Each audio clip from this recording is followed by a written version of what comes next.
tal chicos? Buenas tardes, profe. Soy Martín y como vieron en la intro me corresponde hablar sobre el barroco. Así que comencemos. El barroco fue un periodo de la historia en la cultura occidental originado por una nueva forma de concebir el arte, denominado estilo barroco. A partir de diferentes contextos histórico-culturales, produjo obras en diversos campos artísticos como en la literatura, arquitectura, escultura, pintura, música, ópera, danza, teatro, entre otras actividades artísticas. Se manifestó en Italia y más tarde su influencia llegó al resto de Europa occidental. Sin embargo, a causa del colonialismo también se dio en varias colonias de las potencias europeas, principalmente en Latinoamérica. Cronológicamente abarcó finales del siglo XVI y principios del siglo XVIII, con mayor o menor prolongación en el tiempo dependiendo de cada país. Se suele situar entre el manierismo y el rococó, en una época caracterizada por fuertes disputas religiosas entre países católicos y protestantes, así como marcadas diferencias políticas entre los estados absolutistas y los parlamentarios, donde una incipiente burguesía empezaba a poner los cimientos del capitalismo. Durante los siglos XVIII y XIX, el término barroco tuvo un sentido peyorativo, con el significado de recargado, engañoso, caprichoso, hasta que fue posteriormente revalorizado a finales del siglo XIX por Jacob Burckhardt y en el XX por Benedetto Croce y Eugenio Dors. Algunos historiadores dividen el barroco en tres periodos: primitivo, de 1580 a 1630, maduro o pleno, de 1630 a 1680, y tardío, de 1680 a 1750. Aunque se suele entender como un periodo artístico específico, estéticamente el término barroco también indica cualquier estilo artístico contrapuesto al clasicismo, concepto introducido por Heinrich Wolff en 1915. Así pues, el término barroco se puede emplear tanto como sustantivo o como adjetivo. Según este planteamiento, cualquier estilo artístico atraviesa por tres fases: arcaica, clásica y barroca. Ejemplos de fases barrocas serían el arte helenístico, el arte gótico, el romanticismo o el modernismo. En el barroco, el arte se volvió más refinado y ornamentado, con pervivencia de un cierto racionalismo clasicista, pero adoptando formas más dinámicas y efectistas, y un gusto por lo sorprendente y anecdótico, por las ilusiones ópticas y los golpes de efecto. Se observa una preponderancia de la representación realista. En una época de penuria económica, el ser humano se enfrenta de forma más cruda a la realidad. Por otro lado, a menudo esta cruda realidad se somete a la mentalidad de una época turbada y desengañada, lo que se manifiesta en una cierta distorsión de las formas, en efectos forzados y violentos, fuertes contrastes de luces y sombras, y cierta tendencia al desequilibrio y la exageración. Se conoce también con el nombre de barroquismo al abuso del ornamental, el recargamiento en el arte. El término barroco proviene de un vocablo de origen portugués, bagocó, cuyo femenino denominaba a las perlas que tenían formas irregulares, como en castellano el vocablo barruecas. Surgió en el contexto de la crítica musical en 1750. El ensayista francés Noël Antoine Pluch comparó la forma de tocar de dos violinistas, uno más sereno y otro más extravagante, comentando de este último que trata a toda costa de sorprender, de llamar la atención, con sonidos desaforados y extravagantes. No parece sino que de esta manera se tratase de bucear en el fondo de los mares para extraer berruecos con grandes esfuerzos, mientras en tierra firme sería posible encontrar con mucha más facilidad joyas valiosas. Barroco fue en origen una palabra despectiva que designaba un tipo de arte caprichoso, grandilocuente, excesivamente recargado. Así apareció por primera vez en el Dictionnaire de Trèves de 1771, que dice que una pintura, un cuadro o una figura donde las reglas y las proporciones no son respetadas y todo está representado siguiendo el capricho del artista es de gusto barroco.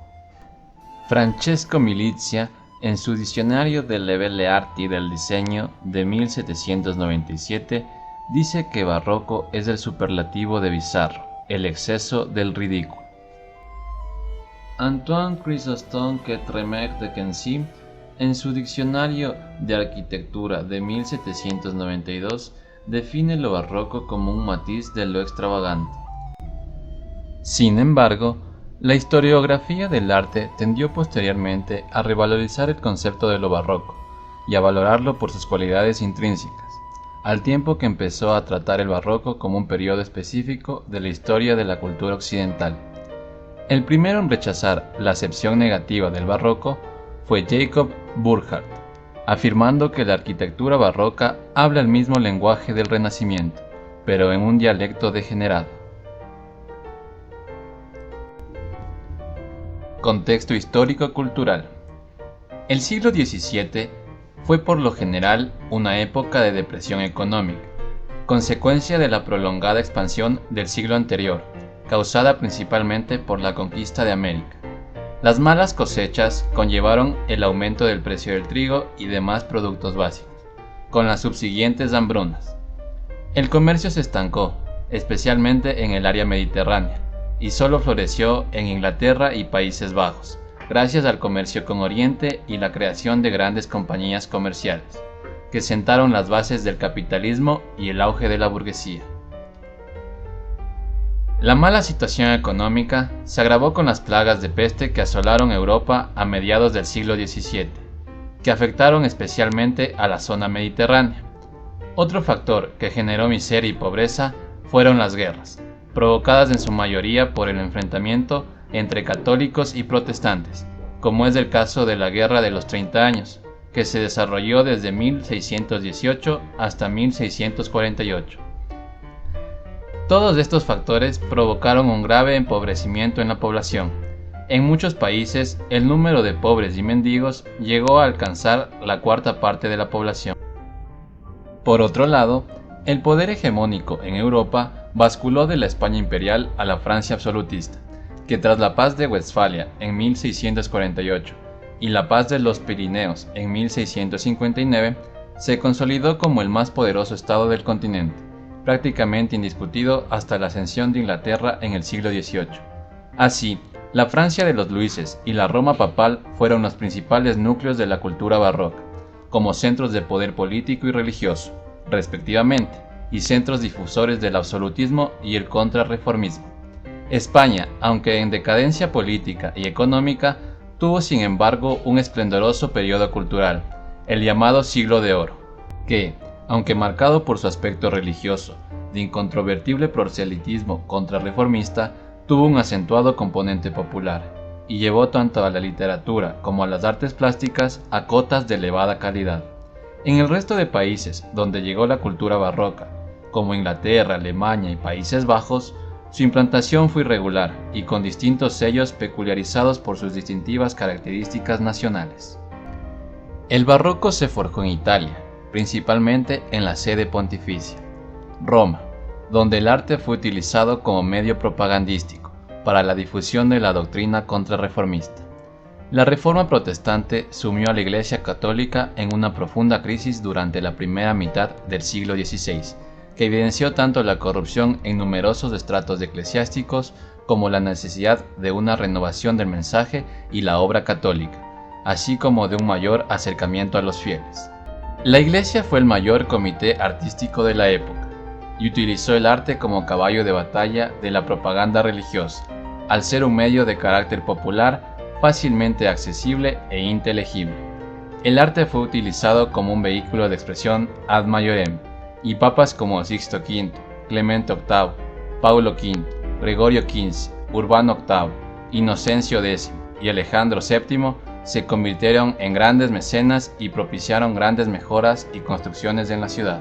Culturalmente, el barroco fue una época de grandes adelantos científicos. William Harvey comprobó la circulación de la sangre. Galileo Galilei perfeccionó el telescopio y afianzó la teoría heliocéntrica establecida el siglo anterior por Copérnico y Kepler, Isaac Newton formuló la teoría de la gravitación universal. Evangelista Torricelli inventó el barómetro. Francis Bacon estableció con su Novum Organum el método experimental como base de la investigación científica, poniendo las bases del empirismo.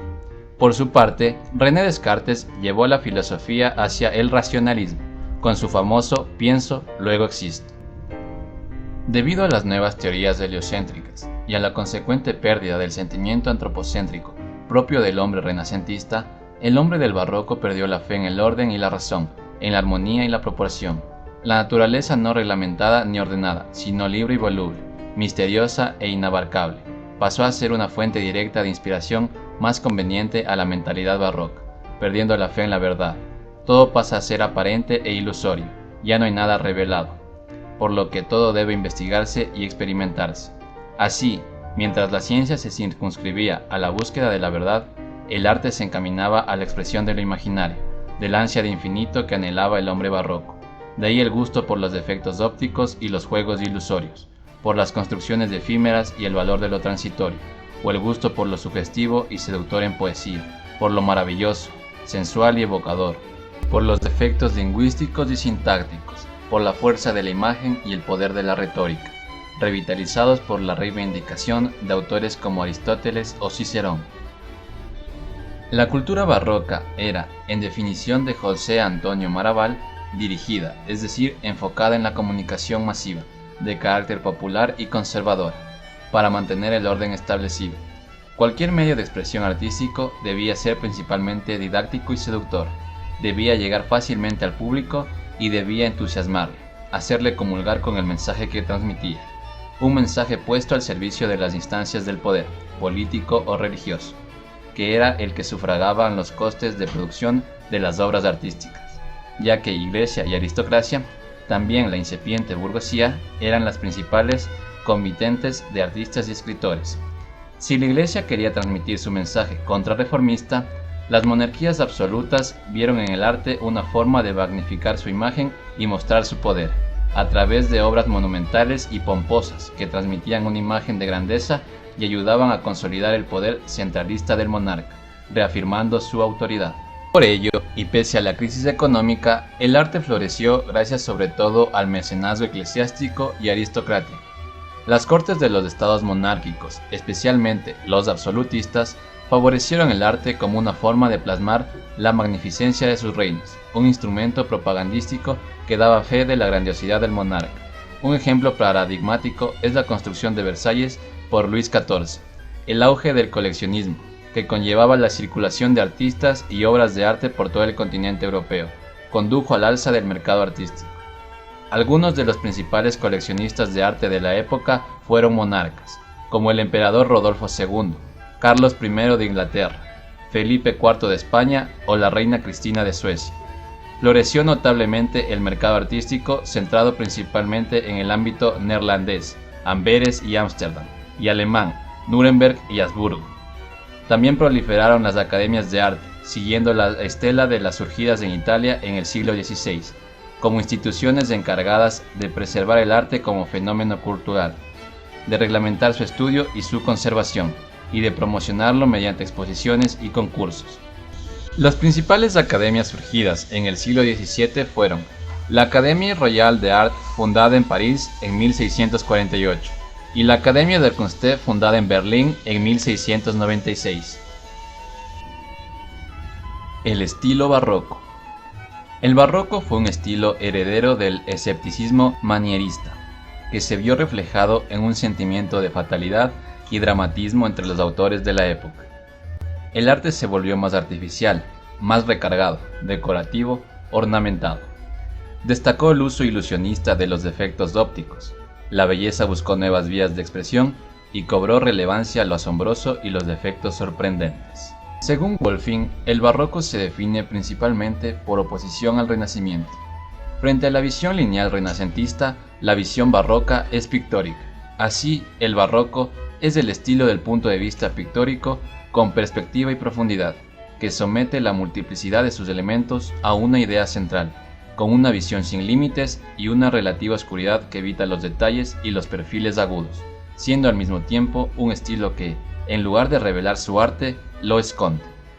El arte barroco se expresó estilísticamente en dos vías. Por un lado, hay un énfasis en la realidad, el aspecto mundano de la vida, la cotidianidad y el carácter efímero de la vida, que se materializó en una cierta vulgarización del fenómeno religioso en los países católicos, así como en un mayor gusto por las cualidades sensibles del mundo circundante en los protestantes. Por otro lado, se manifiesta una visión grandilocuente y exaltada de los conceptos nacionales y religiosos, como una expresión del poder, que se traduce en el gusto por lo monumental, lo fastuoso y recargado, el carácter magnificante otorgado a la realeza y la iglesia, a menudo con un fuerte sello propagandístico. Una de las principales características del arte barroco es su carácter ilusorio y artificioso. Gian Lorenzo Bernini decía que el ingenio y el diseño son el arte mágico a través del cual se llega a engañar a la vista hasta asombrar. Se valoraba especialmente lo visual y efímero, por lo que cobraron auge el teatro y los diversos géneros de artes escénicas y espectáculos como la danza, la pantomima, el drama musical, los espectáculos de marionetas, shows acrobáticos o circenses. El arte barroco buscaba la creación de una realidad alternativa a través de la ficción y la ilusión. Esta tendencia tuvo su máxima expresión en la fiesta y la celebración lúdica. Edificios como iglesias o palacios, o bien un barrio o una ciudad entera, se convertían en teatros de la vida, en espacios donde se mezclaba la realidad y la ilusión, donde los sentidos se sometían al engaño y el artificio. En ese aspecto tuvo especial protagonismo la iglesia contrarreformista, que buscaba a través de la pompa y el boato mostrar su superioridad sobre las iglesias protestantes, con actos como misas solemnes, canonizaciones, jubileos, procesiones o investiduras papales. Pero igual de fastuosas eran las celebraciones de la monarquía y la aristocracia, con eventos como coronaciones, bodas y nacimientos reales, funerales, visitas de embajadores o cualquier acontecimiento que permitiese al monarca desplegar su poder para admirar al pueblo.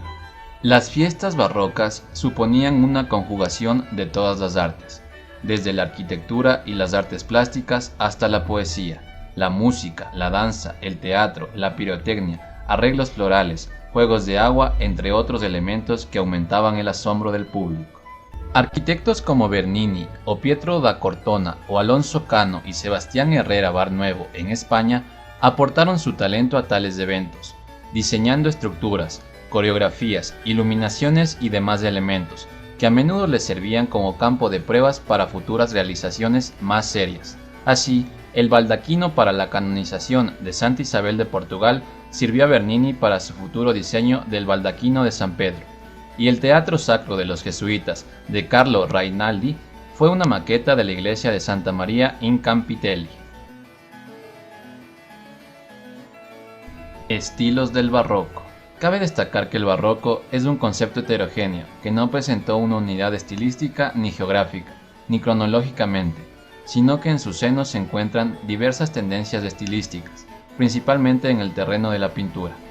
Las principales serían naturalismo, estilo basado en la observación de la naturaleza pero sometida a ciertas directrices establecidas por el artista, basadas en criterios morales y estéticos, o simplemente de derivados de la libre interpretación del artista a la hora de concebir su obra.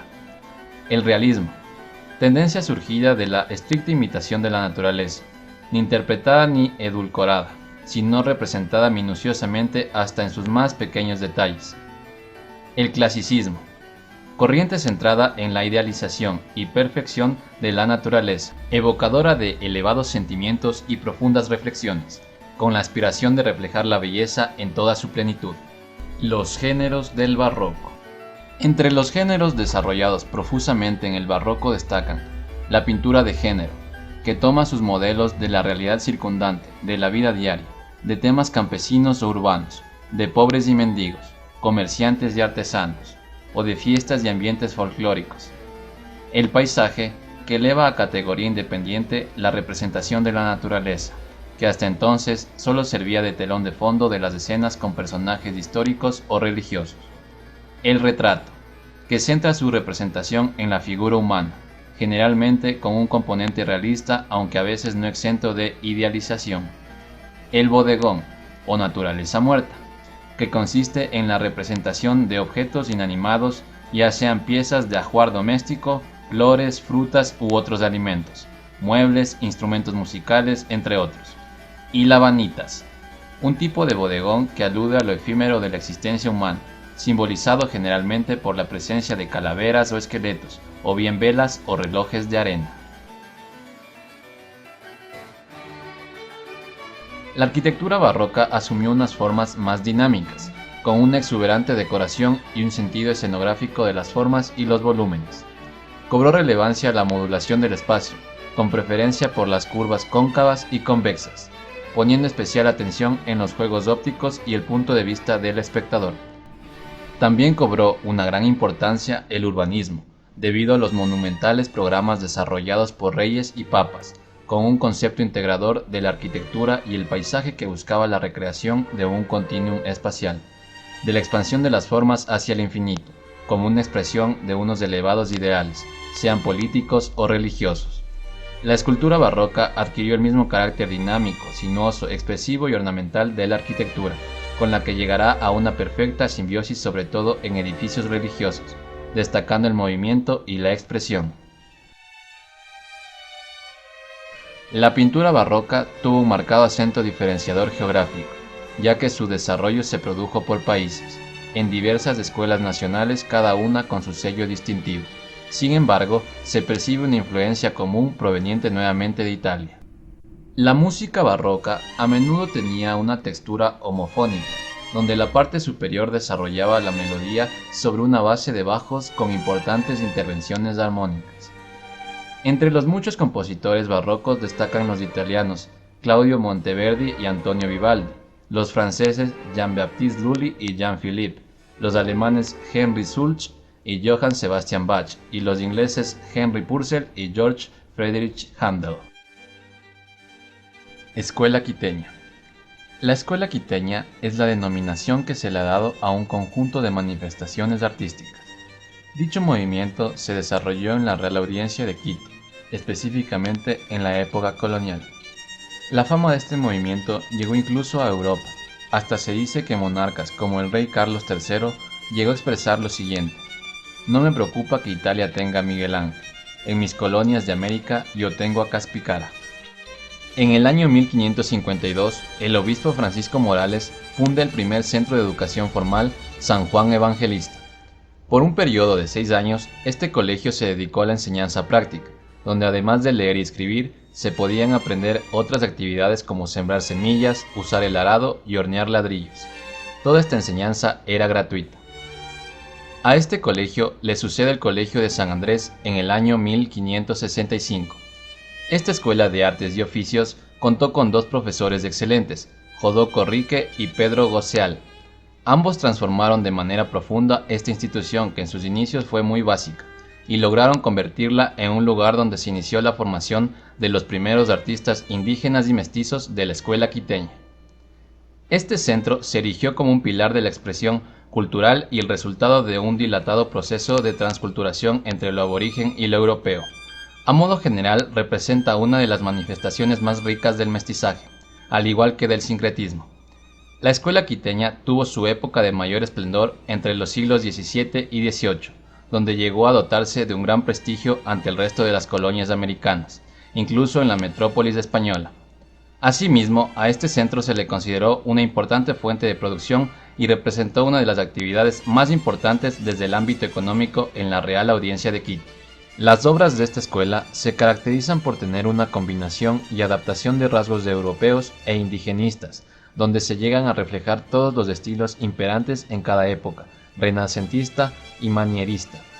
Uno de los elementos identificativos de la escuela quiteña es su técnica de encarnado, como también se conoce a la simulación del color de la carne del cuerpo humano, que brinda una apariencia más natural a la piel del rostro de las esculturas.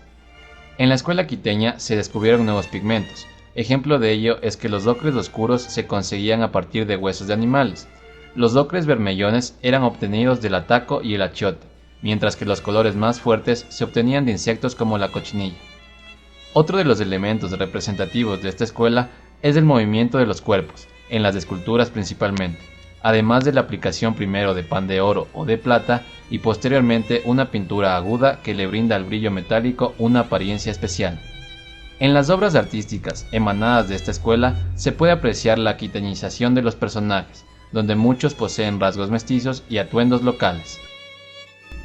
Principales representantes de la escuela quiteña. Miguel de Santiago fue un pintor nacido en la Real Audiencia de Quito, nieto de indios e hijo de mestizos. Quedó huérfano a temprana edad y en el siglo XVII, a la edad de 20 años, abrió su primer taller. Su obra maestra fue la Inmaculada Eucaristía. El pintor Nicolás Javier de Goríbar fue discípulo de Miguel de Santiago y fue conocido por su obra desarrollada entre la Orden de los Jesuitas y el monasterio de Huápulo. Perteneció a la Escuela Quiteña de Artes entre finales del siglo XVII y principios del siglo XVIII.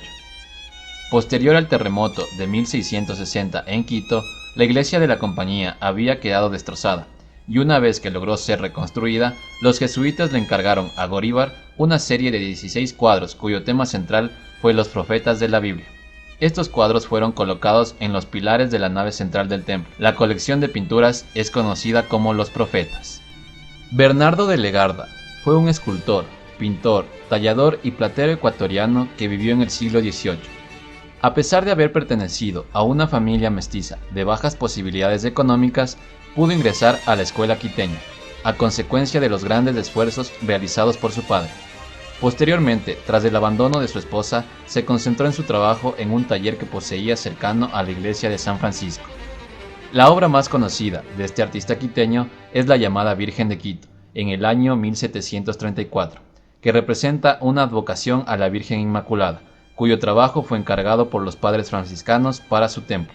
Manuel Chili, más conocido como Caspicara, es un afamado escultor y tallador indígena que perteneció a la Escuela Quiteña de Arte, específicamente en el siglo XVIII, de cuya escuela llegó a ser uno de sus máximos representantes. El nombre artístico de este escultor, Caspicara, significa cara de madera o cara de palo. Ello ha influido en suponer que se trataba de un hombre de rostro cobrizo y piel tersa, similar a la madera tallada. En lo que se refiere a su obra, este artista fue fiel al estilo barroco. Se enfocó en los temas religiosos llevados a la madera y el mármol. Una de sus obras emblemáticas, por su efecto visual y la captura del movimiento, es el Cristo Yacente, obra que se encuentra ubicada en el Museo Nacional de la ciudad de Quito. Para cerrar este espacio, se podría decir que el barroco fue un movimiento artístico y cultural muy importante en el rompimiento de la antigüedad, de las pautas establecidas en el Renacimiento y en la transición hacia los tiempos modernos, ya que en él se dieron nuevas formas de pensamiento y de interpretar la vida, de un modo más realista y terrenal. Además, el legado cultural que nos deja este periodo, sobre todo en Ecuador, es invaluable para las manifestaciones artísticas y la cultura a nivel mundial.